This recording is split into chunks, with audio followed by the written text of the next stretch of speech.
Hey guys, it's Poober here for episode 21 of my Factorio series.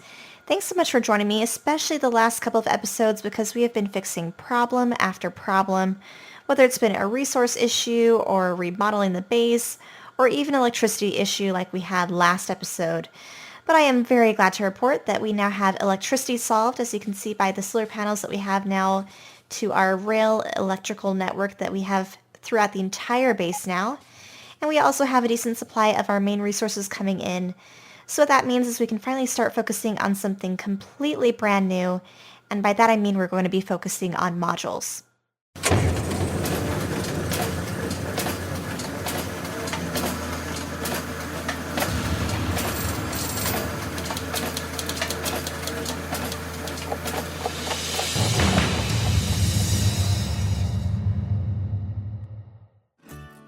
So I'm starting over here in this cleared out area of our lower right hand side of our main octagon where we have our main bus and our main factories.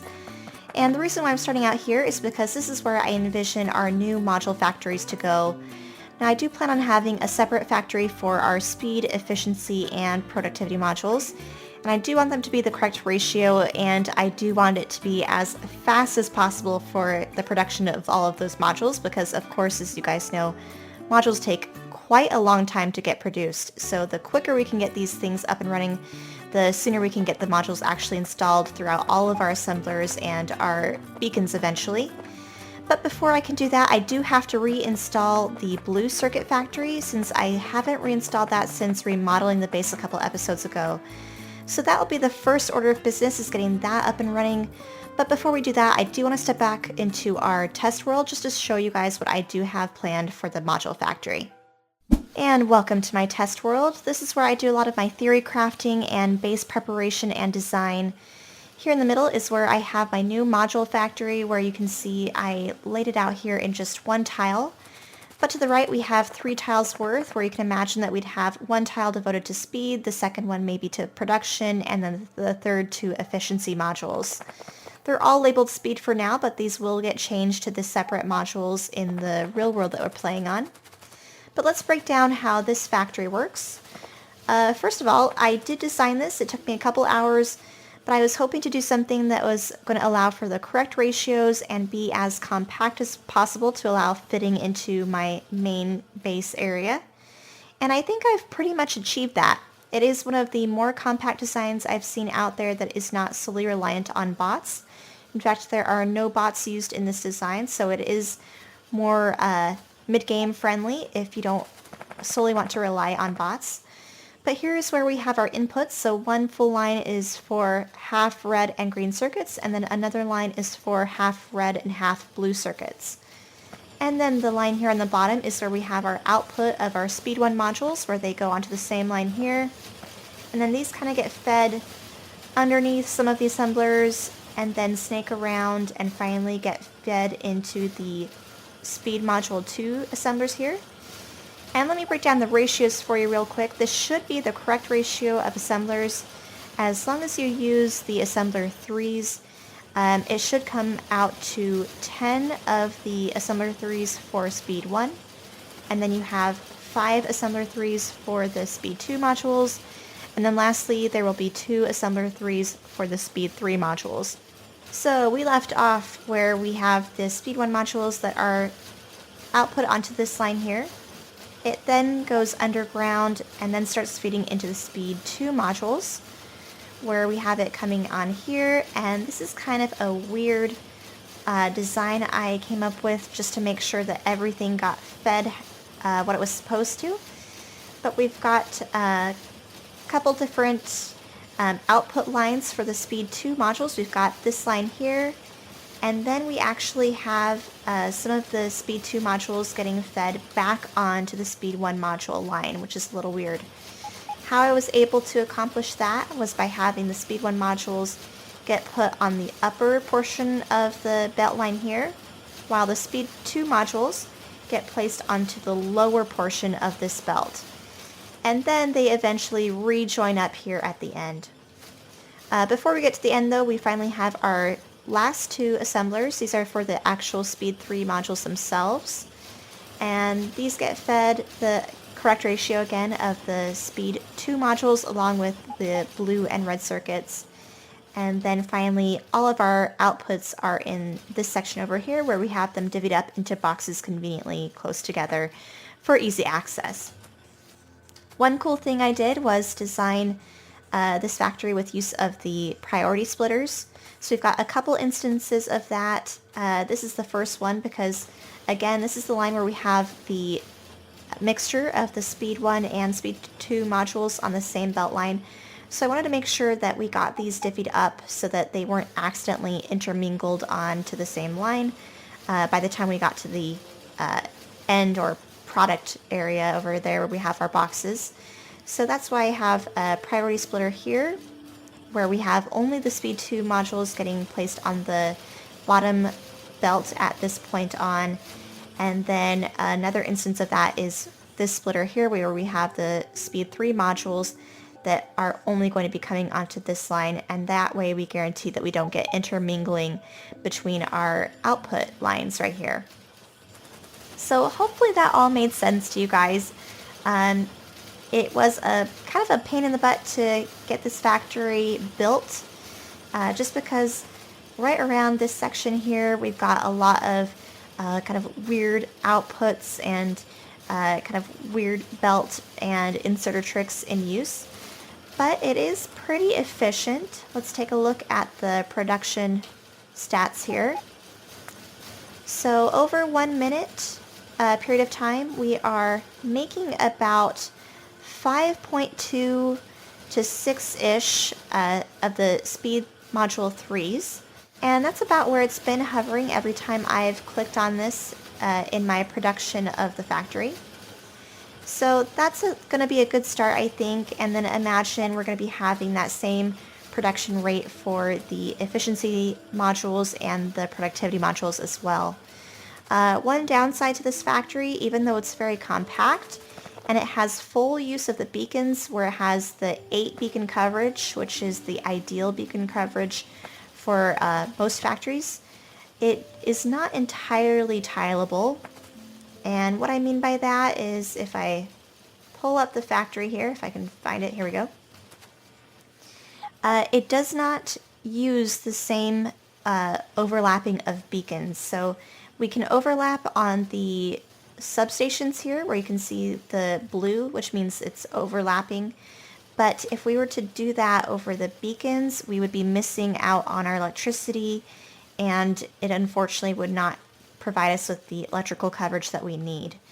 So unfortunately, you do have to put a second row of beacons in order to get the full tileability, I guess, if you want to word it that way. So that is one downside because it means this row is not able to just be used from this one. But like I said, we've got most of our electricity problems fixed, so I don't think that will be a problem.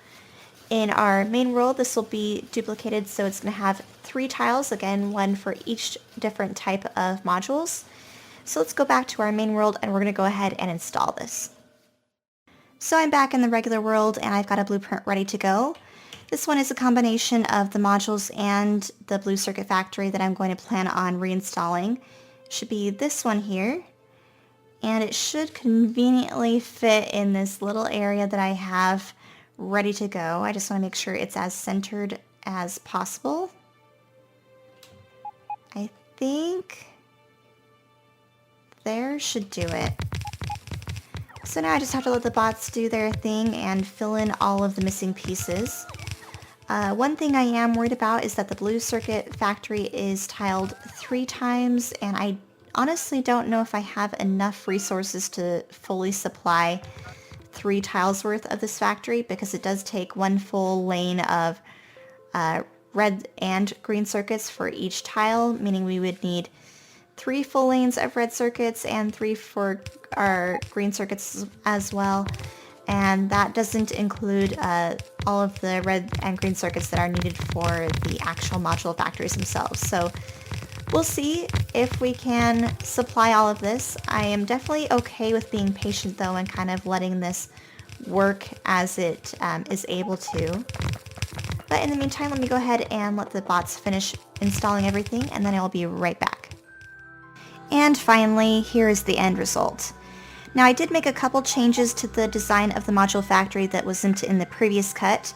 The probably more noticeable change is the fact that I did end up getting rid of the substations that were in between the rows of beacons and tiles of the module factory, and that allowed me to reuse the beacons that were on the previous row and therefore overlap, so we didn't have twice as many beacons, and therefore we could cut down on electricity and space. The other thing though is that to allow for the substations to be removed from the previous design, I did have to add in an extra space right here in between the module 2s and the module 1s, and that allowed a substation right here because I couldn't fit in any electrical poles to feed the supply of energy to this section over here. But other than that, we do have regular electrical poles just added in the spaces where I could fit them. And then over here to the very end where we have our output boxes, I added in a convenient light indicator system. We have one each for each type of module. So the green is obviously the efficiency modules, red is for the productivity modules, and then blue is for the speed modules. So how this works is that we have a constant combinator outputting one signal, which is the color that I wanted. So for efficiency modules in this case, we have green.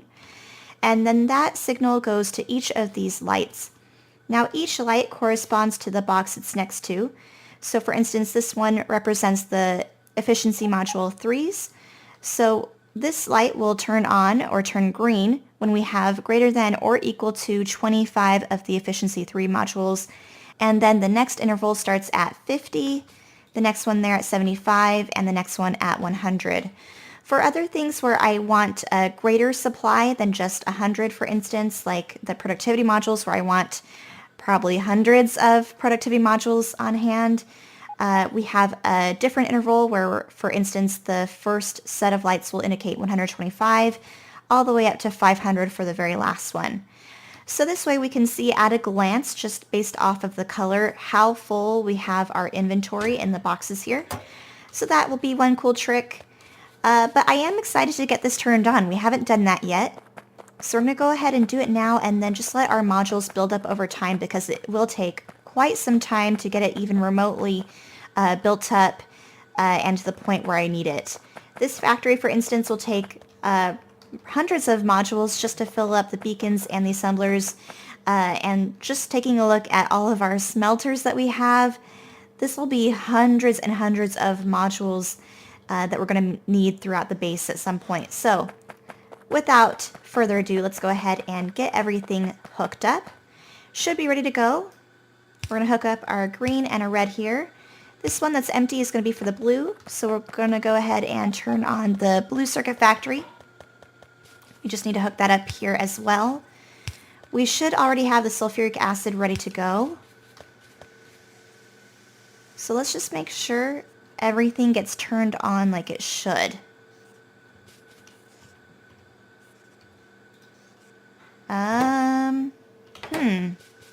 Oh, I was like, why is this not working? Because we still have to hook in the red circuits there. So now everything should be working. Let's hook that in though. And now it is. Awesome. So we have our blue circuits finally coming back onto our main bus. Let's hook it in here though before I forget. This will definitely start to eat up a lot of our resources, so we're going to suddenly see a greater demand for our copper plate, iron plate, and our oil to get fed into the red circuits and the green circuits that we're going to need to feed this entire thing. You can see our red circuit factory again starting to work. But it looks like it's all working. We've got our blue circuits making their way down to the end of the line as well. I think I do want to set a priority though, so the module factory will get the priority for the blue circuits over anything else because we don't have too many other things requiring blue circuits at this point other than our science, which I can wait on for now. I just want to double check that my weird spaghetti belt system is working as it should be here. Looks like the top row is getting red and green. But I feel like I've messed up somewhere. Oh, because I have messed up somewhere. We need to fix this. There we go. And let's get rid of that one, so that one should be fixed as well. Perfect. Now that should be working. Now, one thing I will want to do eventually is change the priority splitters at some point, or some of the conditions, to make sure that we have a decent supply of our products going to the factories that I want. For instance, if I do want to prioritize speed modules over the efficiency modules, for that matter, I would have to change some of the conditions. But for now, the bulk of our resources are going to our efficiency modules, because that is the first factory that the products tend to get distributed to first. So that will be a problem that I'll want to fix in the future, but for now it looks like things are mostly working. We've got our efficiency module ones that made it onto the line here. So really it looks like our bottleneck is just the blue circuit factory, which is something I knew would be an issue. And of course blue circuits are going to be hindered by the fact that we just don't have enough green circuits or red circuits coming in. You can see our main bus is getting depleted like crazy. I definitely do want to modify our green circuit factory. This definitely is not big enough or quick enough to feed our entire main bus needs. I will want to expand on this at some point. I was thinking what we could do is put in more green circuit factories, maybe in this area where we're having the stone farming. But that's probably in the future here. But I think for now, this is still enough done for one episode. We're definitely making some progress, so I appreciate you guys for joining me for episode 21, and I hope you'll stick around for episode 22.